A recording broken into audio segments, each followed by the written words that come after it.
बहुत बढ़िया। चलिए अभी क्वेश्चन पढ़ते हैं। G an American citizen. चलिए, अभी ये अमेरिकन सिटीजन बन गया मतलब इंडियन सिटीजन नहीं है ना, तो ना तो ये डीम्ड होएगा, ना ही ये वो एक्सेप्शन के तीसरे वाले में जाएगा, क्योंकि उधर कौन जाता है, इंडियन सिटीजन जाता है, तो वो वाला तो बात ही खत्म हो गई। Appointed by a MNC to its branch in New Delhi. क्या आपने कहीं पर भी रेजिडेंशियल स्टेटस में कोई अलग से प्रोविजन ऐसे आदमी के लिए पढ़ा जो एम्प्लॉयमेंट के लिए इंडिया में आ रहा हो? नहीं, हमने पढ़ा है जो एम्प्लॉयमेंट के लिए इंडिया से जा रहा हो, उसे हम एक्सेप्शन बोलते हैं बेसिक कंडीशन का। जो आ रहा है उस पे normal rules 6 clause 1 6 clause 6 apply होता है नॉर्मली। ठीक है। G has never been to India before this, मतलब 2020 से पहले वो इंडिया में कभी आया ही नहीं, कभी नहीं आया। तो इसका मतलब ये क्लियरली एडिशनल कंडीशंस दोनों फुलफिल कर ही नहीं रहा, क्योंकि 7 साल में 730 दिन होता है, वो भी ये नहीं करेगा, और 10 में से 2 साल रेजिडेंट, वो भी मेरे हिसाब से ये नहीं करेगा, जितना मुझे लग रहा है। अब आगे पढ़ते हैं। Before this he arrives in Mumbai on 15th April 2020, और उसने न्यू दिल्ली में ऑफिस ज्वाइन करा। इस चीज से हमें कोई लेना देना नहीं है, वो इंडिया में कब आ गया था, 15 अप्रैल को इंडिया में वो आ गया था। ठीक है, 15 अप्रैल। हम इधर सबसे पहले 20-21 की कंप्यूटेशन कर लेंगे कि वो 20-21 में कितना टाइम इंडिया में था। Now his wife and children join him on 20 अक्टूबर। इससे भी हमें कोई लेना देना नहीं है, बीवी बच्चे तुम्हारे आए ना आए, हम तो तुम्हारा रेजिडेंशियल स्टेटस देख रहे हैं, बीवी बच्चों का देखेंगे जब उनकी बात करेंगे। ठीक है। Company allotted him a lease residence, रहने के लिए residence is occupied from the beginning of October 2020। इससे भी हमें कोई मतलब नहीं है। इंडिया की धरती पे तुमने कदम रख दिया ना, वही इंडिया का स्टे हो गया। फिर चाहे सड़क पे रहो, फुटपाथ पे रहो, टेंट में रहो, अच्छे से घर में रहो, या मुकेश अंबानी के घर में जाकर के रह जाओ, कोई लेना देना नहीं है हमें। आगे क्या हुआ फिर?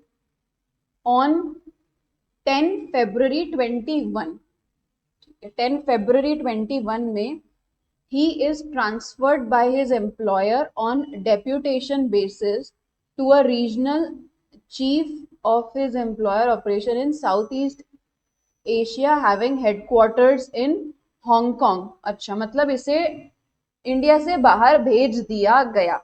कब भेज दिया गया? देखो, अभी पढ़ते हैं ना, बाहर भेजने की बात करी गई 10 फरवरी 2021 को। वो इंडिया से गया कब है? 11 फरवरी को। मतलब जिस दिन बात हुई उसके अगले दिन वो इंडिया से निकला है। ठीक है, इसका मतलब 2021 में 15 अप्रैल 20 से लेकर के 11 फरवरी 2021 तक वो इंडिया में था। तो ये नंबर ऑफ डेज आप सबसे पहले काउंट करिए।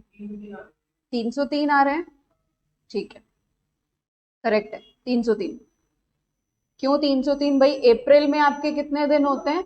अप्रैल में 30 दिन होते हैं, उसमें से आप 14 दिन हटा दोगे। ठीक है, डन। फिर अप्रैल हो गया, मई पूरा, जून जुलाई पूरा, अगस्त सितंबर अक्टूबर नवंबर दिसंबर जनवरी, फरवरी के कितने दिन? 11 दिन। डन। ऐसा करके आपके नंबर ऑफ डेज कितने आ गए? 303। ठीक भाई। अराइव्स इन हांगकांग, उससे हमें कोई मतलब नहीं है हांगकांग में कब पहुंचा, हमारे भारत से निकल गया 11 तारीख को, दफा हो जा। ठीक है, आगे पढ़ते हैं। G leaves behind his wife and children in India till 14/8/22। कोई मतलब नहीं, अपने बीवी बच्चों को यहीं छोड़ गया। कितना नालायक आदमी है बल्कि ये तो, शर्म ही नहीं है इसके अंदर। ना तो पहले जब आया तब भी साथ नहीं लेके आया, और अब गया जब भी साथ नहीं लेकर के गया। कुछ तो गड़बड़ है, ये जी नालायक आदमी है। खैर, when they leave along with him from Hong Kong, Hong Kong से साथ में लेकर के आया। G had come to India earlier on 15/6/22 on 2 months leave, लीजिए जी फिर इंडिया में आ रहे हैं कब, 15/6/22। इसका मतलब अगर मैं 21/22 की बात करूं, 21/22 तो जी इंडिया में था ही नहीं, था ही नहीं इंडिया में, इसका स्टे नील, नील बटा सन्नाटा। 21/22 इंडिया में ही नहीं था, क्योंकि इंडिया में दोबारा कब आ रहा है ये, 15/6/22। 15/6/22 का मतलब हो गया 22-23, क्योंकि अप्रैल से हमारा साल शुरू होता है, अप्रैल मई जून, डन। 2 महीने की छुट्टी पे आया, ठीक है। The members of family occupied residence till the departure, मतलब नहीं है। At the end of the period of deputation, deputation कब खत्म हो रहा था इसका, वो हमें दे रखा है क्या, नहीं कुछ नहीं दे रखा। G is reposted to India and joins the New Delhi office on 1/2/24, ठीक है। ये इंडिया में आया 1 फरवरी 24 को। 15/6/22, 22-23 का स्टे है। 22-23 में इंडिया में आया, कितने टाइम के लिए, 2 महीने की लीव के लिए। तो इसका मतलब, हाँ आप पूरे पूरे महीने लोगे, हाँ तो मतलब ये 61 डेज हो जाएंगे इधर।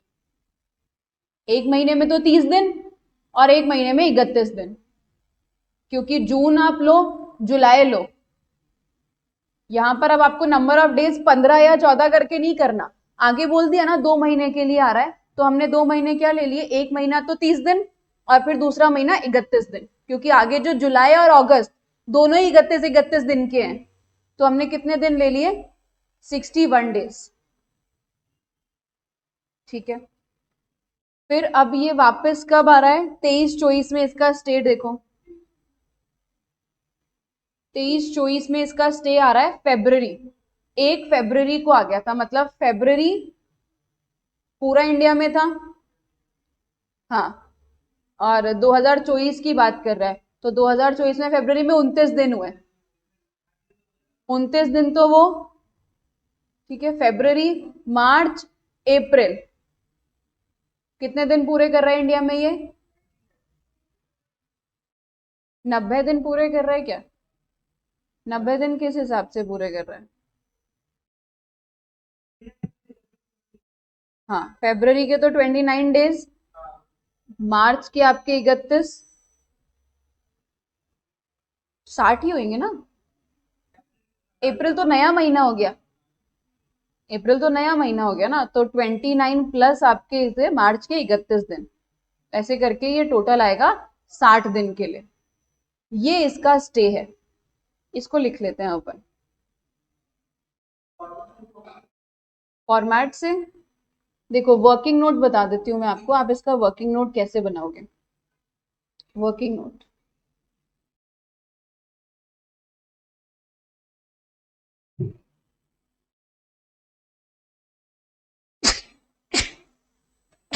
Excuse me, computation,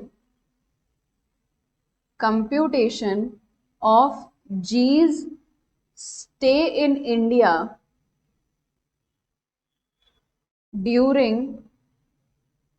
previous years, क्योंकि बहुत सारे साल हैं, ड्यूरिंग प्रीवियस ईयर्स, पिछले सालों में हम इसका कंप्यूटेशन कर रहे हैं। तो अब इधर आप कॉलम बना दोगे ईयर्स का, और इधर आ जाएंगे number of days stayed in India. तो सबसे पहले बात करते हैं 20-21 की। 20-21 में ये इंडिया में था 303 दिन, डन। क्यों 303 था, ये तो सबको क्लियर है ना।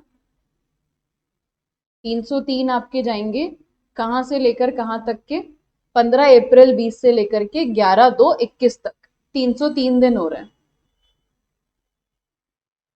15 अप्रैल 20 टू 11, 11 आपका ये 11 to 21, 11 to 21, ये आपके 303 दिन रह रहा है, ठीक है। फिर 21-22 में इसका स्टे है नील। 21-22 इंडिया में स्टे है नील, आया ही नहीं था। फिर 22-23 में इंडिया में स्टे था इसका 61, क्योंकि 2 मंथ्स बोला था क्वेश्चन में बोला था 2 मंथ्स, तो 30 दिन तो एक महीने का और 31 दिन दूसरे महीने का। और 23-24 में कितना स्टे आ रहा है इसका? 60 दिन का। ये फरवरी में आया था, 1 फरवरी को, 1 फरवरी 24, तो 2024 लीप ईयर होता है हर 4 साल में जो आता है। तो फरवरी के कितने दिन? फरवरी के ये आएगा 29 डेज, प्लस फरवरी के बाद आपका आ गया मार्च के कितने दिन? 31 दिन, क्योंकि अप्रैल से तो नया महीना, नया साल चालू हो गया। ऐसा, ये इसका प्रीवियस ईयर्स में स्टे था। डन। हाँ, अकाउंटिंग ईयर और टैक्सेशन में ईयर सेम होते हैं। आप फाइनेंशियल ईयर लेते हो 1 अप्रैल से लेकर के 31 मार्च ना, इनकम टैक्स में भी वही ईयर लिया जाता है।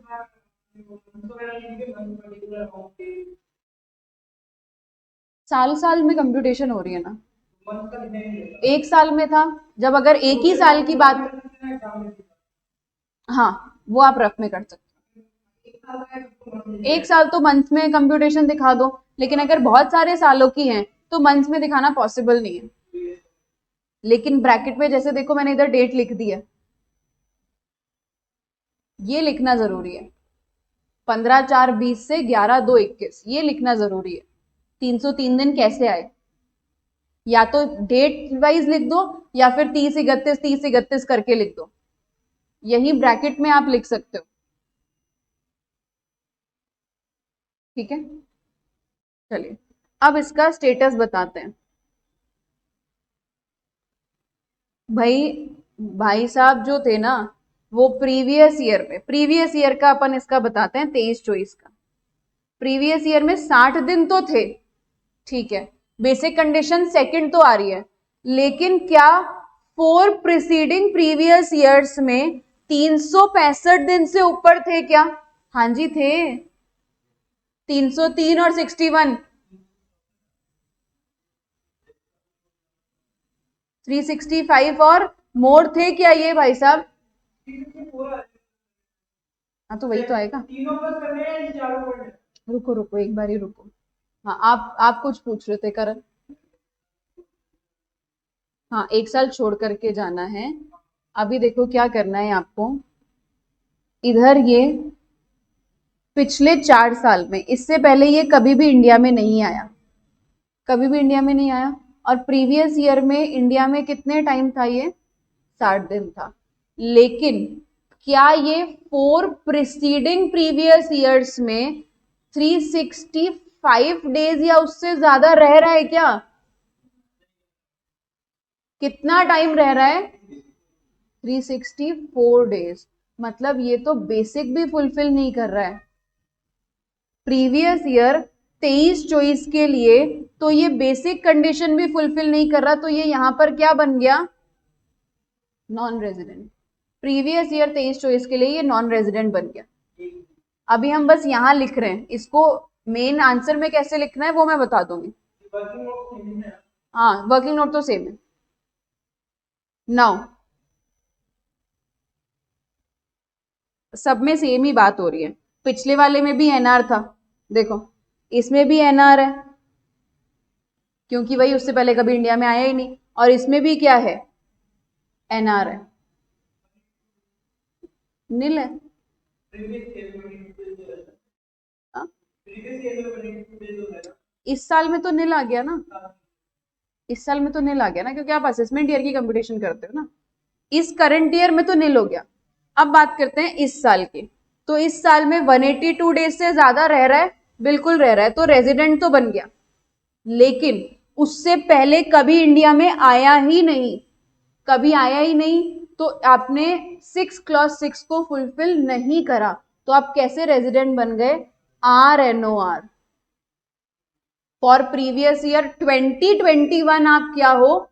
RNOR हो। उसके अलावा सारे सालों के लिए आप NR हो, नॉन रेजिडेंट हो। ठीक है, तो अब इसे लिखना कैसे है? For 2021 mister G satisfies 6 clause 1,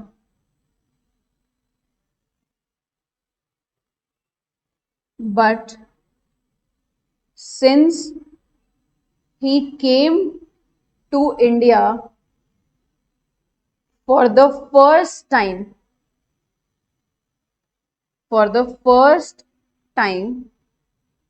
या he never came to India before that, कोई भी लैंग्वेज आप अपने मन से यूज कर सकते हो।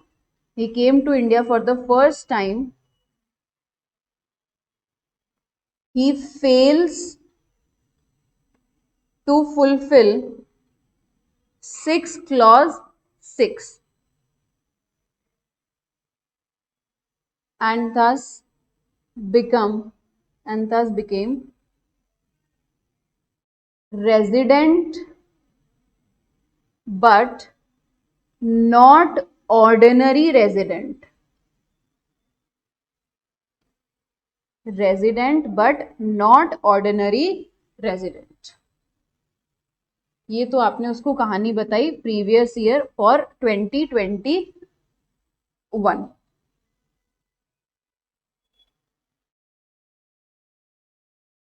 अंडरलाइन जरूर करके आएंगे।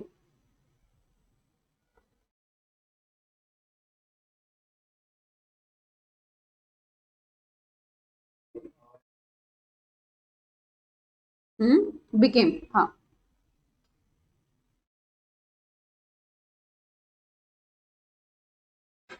फिर third point,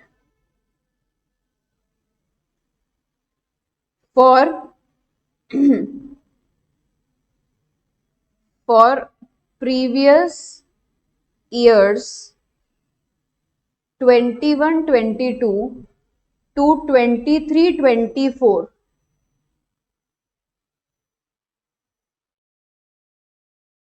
he doesn't satisfies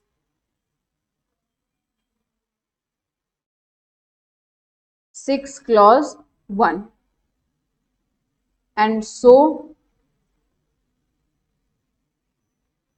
became non-resident for above years। सारे सालों में क्योंकि एक ही कहानी थी तो इसलिए उसको हमने एक साथ लिख दिया।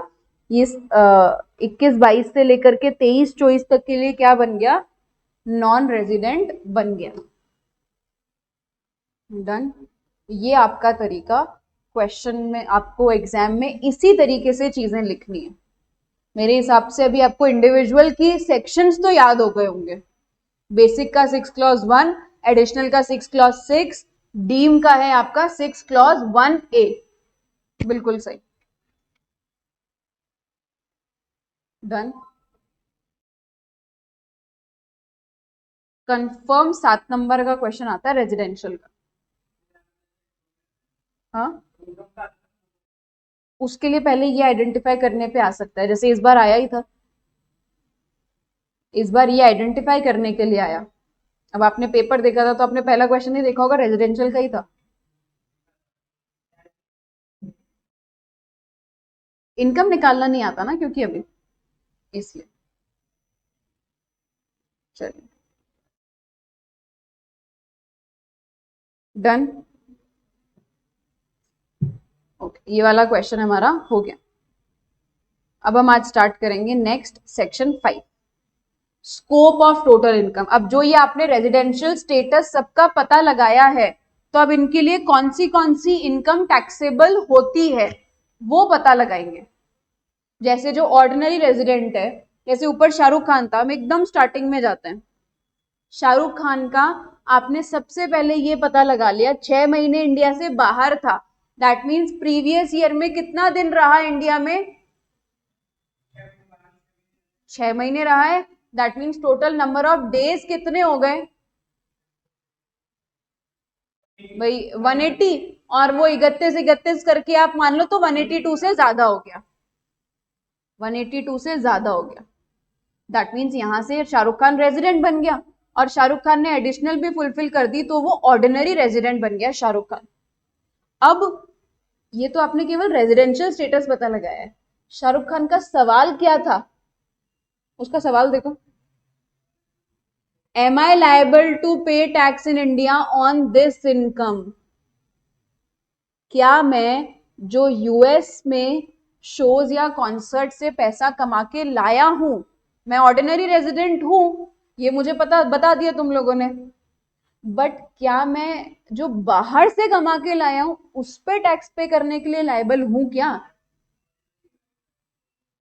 ये कौन बताएगा? ये यस और नो बताएगा सेक्शन 5। अभी Chris Gayle number of days की कंडीशन फुलफिल नहीं करी, तो क्रिस गेल भाई साहब बन गए नॉन रेजिडेंट। लेकिन जो ये भारत में 1 करोड़ कमा करके गए हैं, उस पे इनको टैक्स पे करना है क्या? ये तो भारत के रेजिडेंट ही नहीं है प्रीवियस ईयर में, पर 1 करोड़ कमा गए, 1 करोड़ रुपए को यूं ही जाने दें? मजाक थोड़ी है। पे करना होगा नहीं करना होगा वो कौन बताएगा? सेक्शन 5 कि इस ये बता रहा था स्टेटस। अब कौन से रेजिडेंट की कितनी इनकम कंसिडर करनी है वो बताता है स्कोप। आपकी इनकम का स्कोप क्या है, ठीक है? जैसे ये भाई साहब सिटीजन भी है, ये तो डीम्ड रेजिडेंट बन गए, ये तो इन्होंने इंडिया में जो वीडियो बना दिया, ये तो पैसा शोर सार करके दुबई ले गए। निर्मला सीतारमन जी नहीं छोड़ने वाली, वो ठग लाइफ वाला चश्मा बनता है ना, वो बना देते हैं।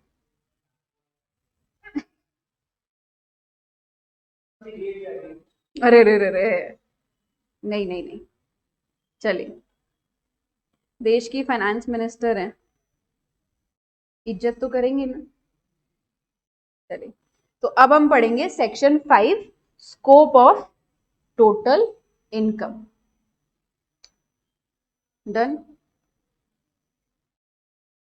3 तरीके के स्टेटस देखे आपने, आरओआर, आरएनओआर एंड एनआर।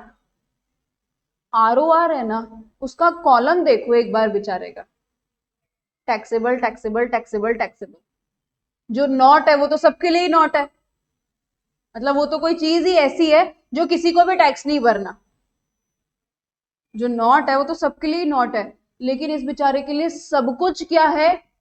टैक्सेबल। मतलब शाहरुख खान के लिए इंडियन इनकम, फॉरेन इनकम, दोनों इनकम क्या है? टैक्सेबल। अभी इंडियन इनकम क्या होगी? वो इनकम जो आपने इंडिया में कमाई है, इंडिया की धरती से, वो इनकम जो आपने इंडिया में कमाई है या फिर इंडिया में कमा सकते थे। लैंड इंडिया में है, बेच दिया, पैसा कहीं भी मंगवा लिया, उससे क्या मतलब? जमीन का है भारत में।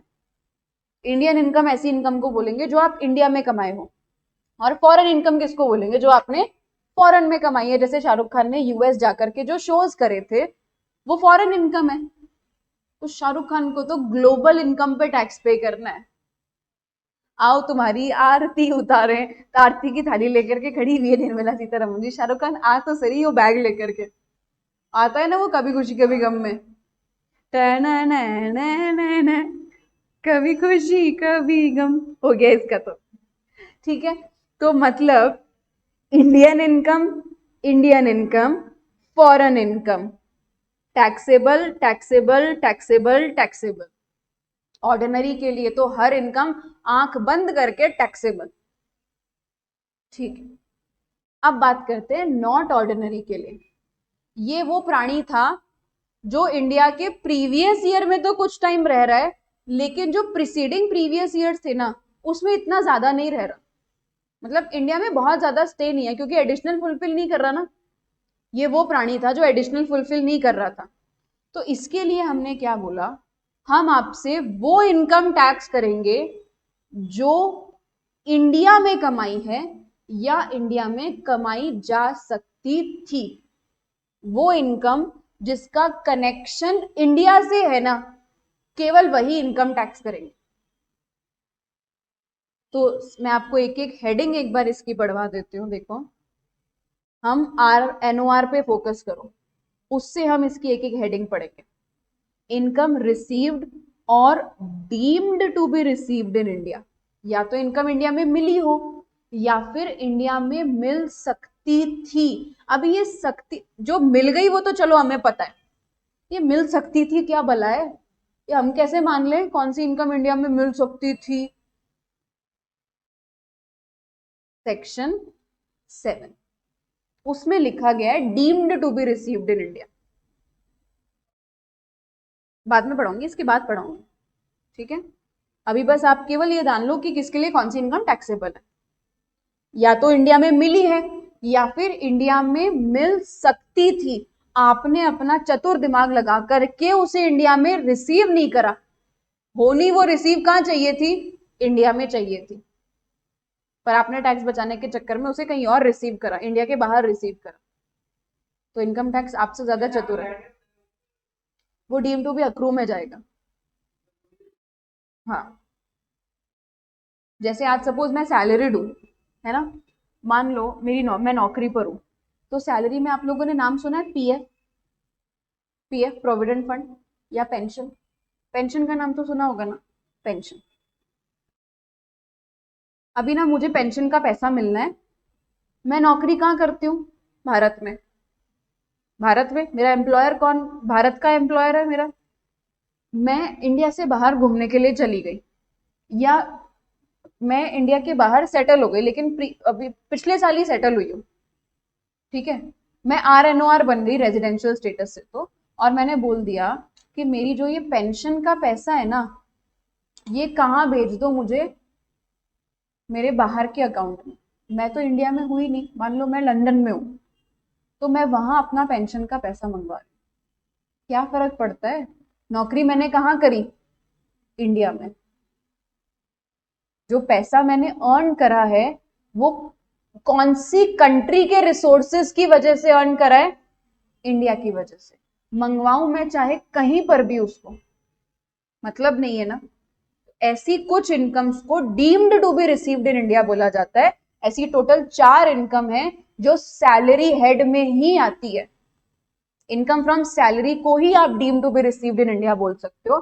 बिजनेस तो मैं कहीं पर भी जाकर के कर लूं, कैपिटल गेन मैं कहीं का भी लैंड बेच दूं, तो वो सब अलग होता है, ठीक है। तो deem to be received in India basically Indian income, जहां शब्द आ गया भारत वो इंडियन इनकम। फिर दूसरी कैटेगरी, इनकम अक्रू और अराइज, भारत में अराइज हुई है। जैसे आपकी सैलरी इंडिया में ड्यू हो गई, आप इंडिया में नौकरी करते हो, आपकी सैलरी ड्यू हो गई। ड्यू मतलब मिलने वाली है, 1 तारीख आ गई अभी मिली नहीं है, लेकिन ड्यू कहां हो गई, इंडिया में। सैलरी मिलनी कहां चाहिए, इंडिया में।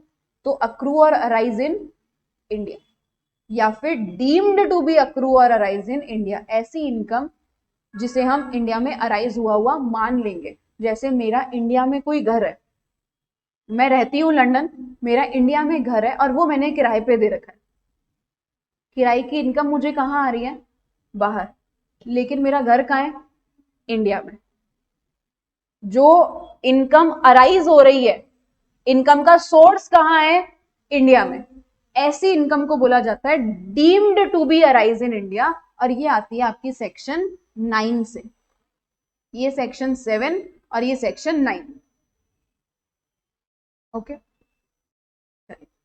दोनों को हम बोलते हैं इंडियन इनकम, या तो इंडिया में मिल गई या फिर इंडिया में मिलनी चाहिए थी, इंडियन इनकम। चलिए अब बात करते हैं फॉरेन इनकम किसे बोलते हैं। तो इंडियन इनकम तो देखो इसके लिए टैक्सेबल होगी, इंडियन इनकम तो सबके लिए टैक्सेबल होगी,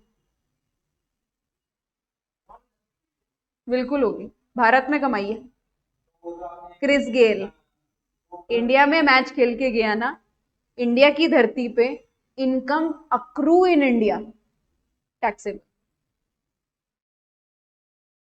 इनकम रिसीव कहीं भी हुई हो, कमाया कहाँ, हमारे इधर एसएमएस स्टेडियम में आकर के मैच खेल करके गए हो तुम, एसएमएस स्टेडियम हमारे जयपुर का है ना, कुछ भी मतलब नहीं है हमको, इनकम इंडियन इनकम है, ठीक है। अब तुम चाहे हमारे एसएमएस की लाइट ही उखाड़ करके ले जाओ, हमको नहीं मतलब, हम तो 1 करोड़ पर टैक्स लेंगे। 1 करोड़ पे तो कितना टैक्स बन जाता है, 1 करोड़ पे तो खूब टैक्स बनेगा, बढ़िया टैक्स बनेगा, ऐसे कैसे छोड़ना है ना।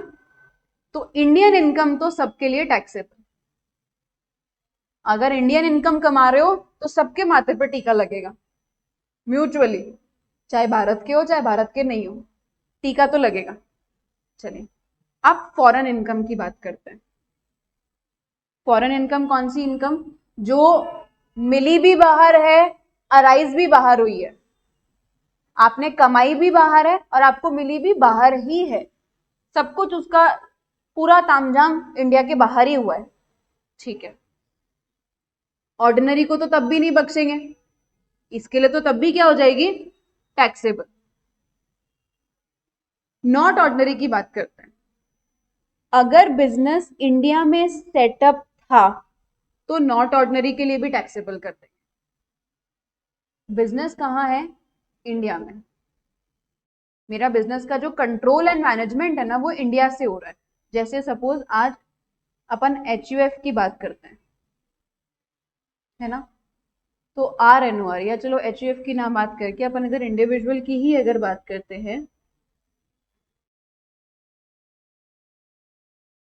इंडिविजुअल, तो ये आपका इंडिविजुअल का जो कंट्रोल एंड ऑपरेशन है वो कहां से हो रहा है, मान लेते हैं इंडिया से हो रहा है बिजनेस का, तो दोनों के लिए टैक्सेबल। लेकिन अगर कंट्रोल एंड मैनेजमेंट भी बाहर है ना, तो इसके लिए तो सब कुछ टैक्सेबल, इसके लिए नॉट टैक्सेबल। यहां वर्ड आ गया आउटसाइड इंडिया, इसके लिए आउटसाइड इंडिया क्या हो जाता है, नॉट टैक्सेबल। नॉट ऑर्डिनरी के लिए केवल जहां इंडिया शब्द आ गया ना वो टैक्सेबल होता है, ऑर्डिनरी के लिए सब कुछ, नॉट ऑर्डिनरी के लिए केवल जहां इंडिया शब्द आ गया, और नॉन रेजिडेंट के लिए इंडिया में मिली है या इंडिया में मिलनी चाहिए थी, बस। फॉरेन इनकम तो इसके लिए हमेशा क्या होगी, नॉट टैक्सेबल। डन, समझ आया थोड़ा सा, हाँ। नहीं करना, नहीं पे करना। रेजिडेंशियल स्टेटस की बात करेंगे फिर, क्या ये कोई कंपनी है, अगर ये ऐसी कंपनी है जिसका place of effective management India में है तब तो वो रेजिडेंट बन गया। तो रेजिडेंशियल स्टेटस ही ऐसा बनाया है कि अगर आपका इंडिया से इफेक्टिव मैनेजमेंट हो रहा है ना तो आप रेजिडेंट बन रहे हो, अगर आप रेजिडेंट नहीं बन रहे ना, ये पक्की पक्की बात है कि आपका इंडिया में इफेक्टिव कंट्रोल नहीं है। तो वो दो चीजें कभी आपस में क्लैश करेगी ही नहीं, कि आप नॉन रेजिडेंट हो, कंट्रोल इंडिया में है, तो रेजिडेंशियल स्टेटस बनाया है ना ऊपर, उसमें सब जगह कंट्रोल एंड मैनेजमेंट लिखा है, देखो एचयूएफ में भी कंट्रोल मैनेजमेंट, फर्म के अंदर भी और कंपनी के अंदर भी, ठीक है। तो एक ब्रीफ में अगर मैं आपको ये बताऊं, section 5, ordinary resident, not ordinary resident and non resident, इस पे इंडियन प्लस फॉरेन दोनों इनकम पे टैक्स लगेगा।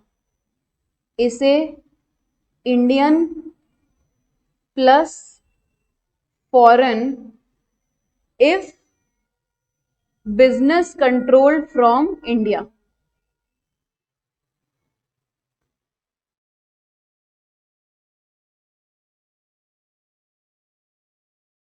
ठीक है। और इसे only and only Indian income पे टैक्स पे करना है। ये है सेक्शन 5 इन शॉर्ट, ये आपका सेक्शन 5।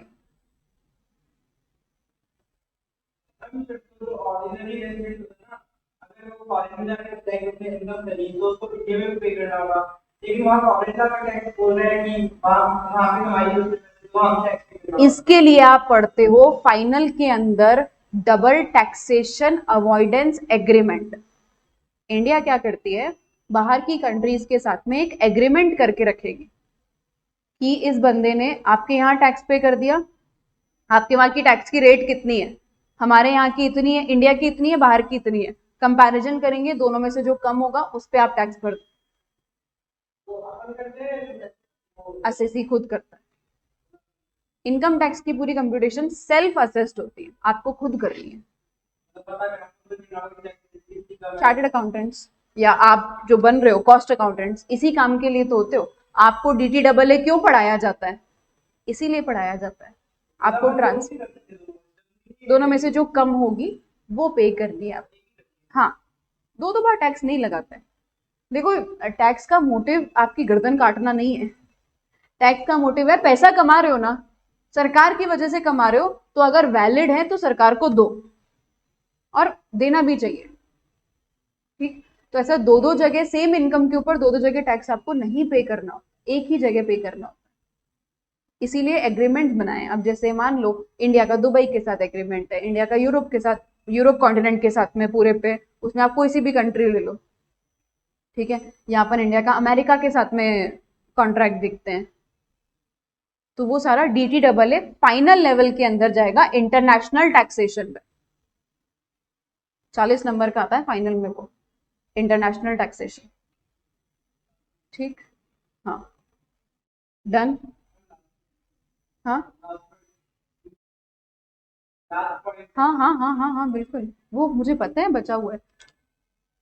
चलिए अब नेक्स्ट बात करते हैं। देखो, लास्ट पॉइंट किसी के लिए भी टैक्सेबल क्यों नहीं हो रहा, क्योंकि लास्ट पॉइंट है ही ऐसी income, past income earned and received abroad remitted to India in previous year। आज मान लेते हैं मोहित इंडिया से बाहर जॉब कर रहा है, इंडिया से बाहर नौकरी कर रहा है, लेकिन परिवार तो इधर ही है।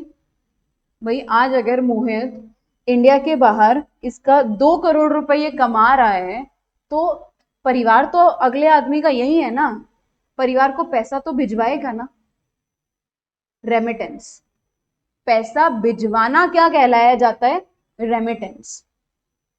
तो आज हम सपोज आपके फादर का रेजिडेंशियल स्टेटस निकाल रहे हैं और हम बोल रहे हैं कि मोहित ने जो फादर को पैसा भिजवाया है उसे टैक्स कर दो, ये तो गलत बात है ना, वो उनकी इनकम थोड़ी है, वो उनकी इनकम नहीं है, वो सिर्फ और सिर्फ क्या है, एक रेमिटेंस है जिसके ऊपर मोहित ऑलरेडी अपनी कंट्री में टैक्स पे कर चुका है। तो रेमिटेंस किसी के लिए भी टैक्सेबल नहीं होता। आपकी नौकरी बाहर है, आप इंडिया में अपने घर वालों के लिए पैसा भिजवा रहे हो, तो क्या घर वालों के हाथ में उसको टैक्सेबल कर दें? आपने सपोज अपनी मदर के अकाउंट में पैसा भिजवाया मंथली, भाई आप इतना खर्चा, मैं आपको मंथली 1 लाख रुपए भिजवा रहा हूं, आप अपने खर्चे के लिए उसको काम में ले लेना, तो क्या 1 लाख उनकी इनकम मान दें? नहीं, वो जस्ट एक क्या है, रेमिटेंस है, पैसा भिजवाना, तो वो किसी के लिए भी टैक्सेबल नहीं होता। जेन्युइन सी बात है ना, रेमिटेंस को टैक्सेबल करने लगे तो फिर तो कोई पैसा ही नहीं भिजवाएगा माँ बाप को। ठीक, ये बात है रेमिटेंस की। इनकम आपने कमाई भी बाहर है, मिली भी बाहर है, तो ये तो वैसे ही क्या हो गई, फॉरेन इनकम। फॉरेन इनकम पे आप फॉरेन में टैक्स पे कर चुके हो, और नहीं भी किया होगा बाय चांस, उधर के लॉ के अकॉर्डिंग अगर नहीं भी किया होगा ना, तो भी फर्क नहीं पड़ता, तो भी आप अगर केवल भिजवा रहे हो, रेमिटेंस मतलब पैसा भेजना, वो किसी के लिए भी टैक्सेबल नहीं होता है। ओके डन, ये था अपना सेक्शन 5। घर जाकर के लिख लेना आराम से, आराम से चार्ट बना लेना घर पे। अभी कोई सवाल है तो वो बताओ पहले, इस पे कोई भी क्वेश्चन। सेकंड पॉइंट मतलब ये बी वाला, इसका सेकंड पॉइंट ये बोल रहा है बिजनेस कंट्रोल किधर है, इंडिया के बाहर। मतलब इनकम कमा भी इंडिया के बाहर रहे हो और जो बिजनेस कंट्रोल एंड सेटअप है वो भी इंडिया के बाहर है, तो प्योरली क्या हो गई, फॉरेन इनकम। पूरे तरीके से फॉरेन इनकम है, वो केवल और केवल किसके लिए टैक्सेबल होगी, ऑर्डिनरी, क्योंकि इसके लिए तो ग्लोबल इनकम टैक्सेबल होती है।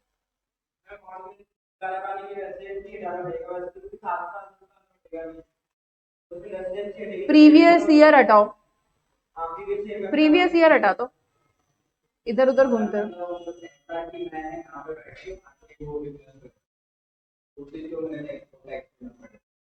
हाँ, यहाँ पे बैठ के नहीं, बाहर ही बैठ करके, आउटसाइड इंडिया बोला ना, इंडिया के बाहर। हाँ, नंबर ऑफ स्टेज के बेसिस पे बन गया, प्रीवियस ईयर में आ गया 182 डेज, आ गया तो आ गया, आ गया तो बुक तो। अगर सेक्शन ऑर्डिनरी तो सेक्शन 6 से बनेगा, अगर बाय चांस ऑर्डिनरी रेजिडेंट बन जाता है तो फिर उसे ग्लोबल इनकम पे टैक्स पे करना, ऐसा।